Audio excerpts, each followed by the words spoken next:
Guys, Peter Harper, Managing Director and CEO of the Ascendant Family Office.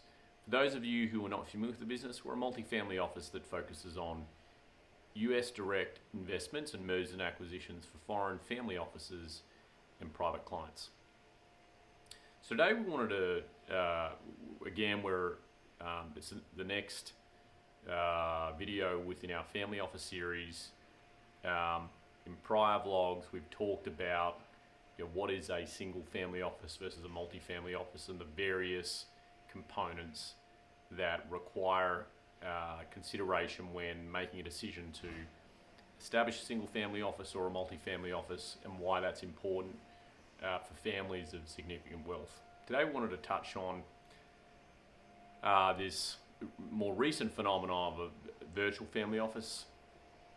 It really is, in my opinion, a bit of a marketing spin, but I think it's important for people to understand what it is, because it's often referred to more widely today than it may have been 5 years ago.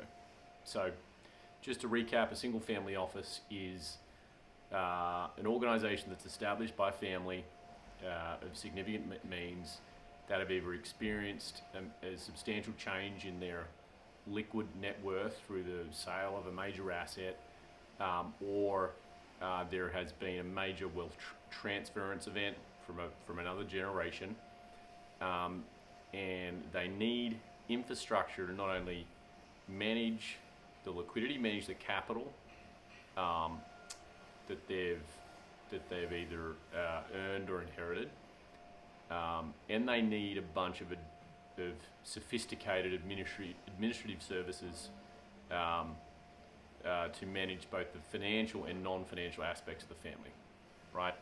So in the normal course, this looks like an office of the Chief Investment Officer, so someone who's focused on portfolio development and managing the capital on behalf of the family based on their goals and objectives.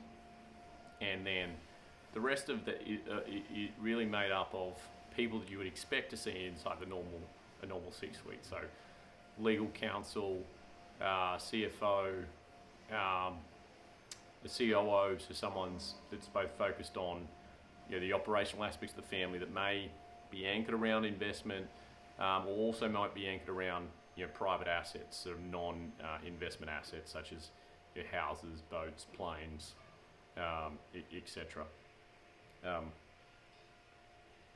The multi-family office is a structure whereby a family says that they do not need the full infrastructure of a single family office, so all of those people, right, on their own, their own sort of P&L, they feel that they could be better served if they were obtaining the services of those type of people on a fractional basis, right? This is determined based on two things. One, it can be determined based on scale of wealth. They do not have the financial liquidity to justify the full expense of a single family office. The other piece can be that they just don't want the complexity, right? Because there's a lot of management that goes into building a full staff and managing them. The virtual family office is really this concept of a multi-family office, but on a pure virtual basis. Now, I say it's a bit of a marketing ploy because since the whole dynamic of COVID, and really over the last 20 or 30 years, this notion that if you were a multi-family office client, you were still going into a physical office to engage with all your the fractional components of your world is highly unlikely. It's an outdated concept. COVID maybe accelerated that. So people that are multi-family clients are quite happy being in an environment where all of those different services are dealt with remotely, right? Which I think is really quite common. So in the multi-world, the distinction between multi-family office and virtual family office, I'm like, okay, is there a major distinction? I'm not sure I see it, but it's a term that's become far more common today, right?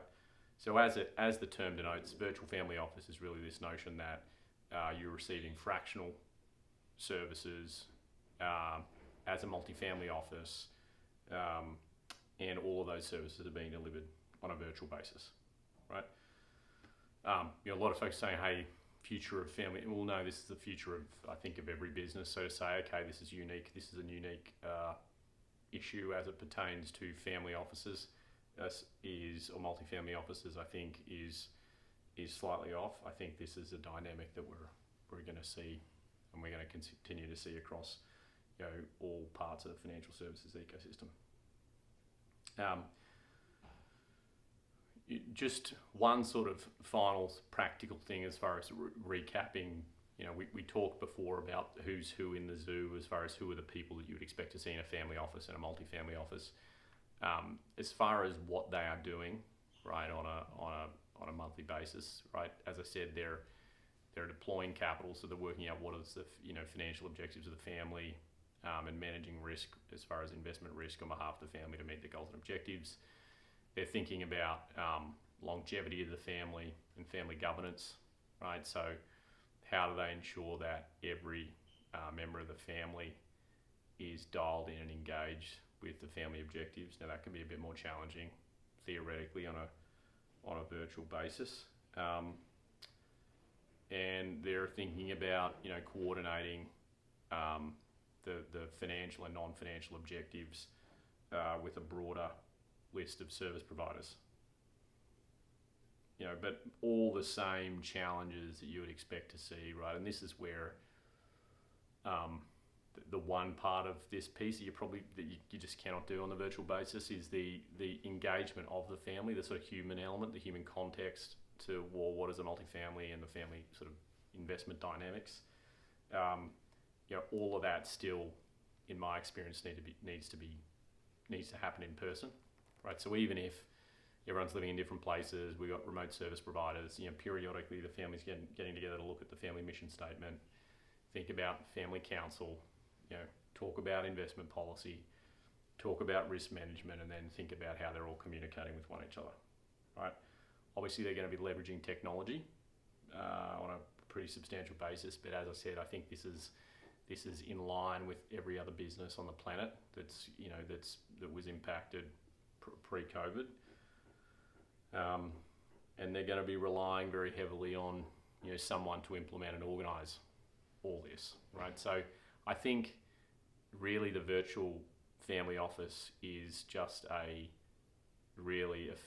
further extension or the new paradigm around what a multifamily office is, right? It's more of a hybrid type environment where, yes, you got all these service delivery happening on a virtual basis, but you are periodically engaging, whether it's monthly or quarterly as a family, to work through all the various items that you need to, depending on how complex the infrastructure needs are of the family, right, and how big the family is. That's it.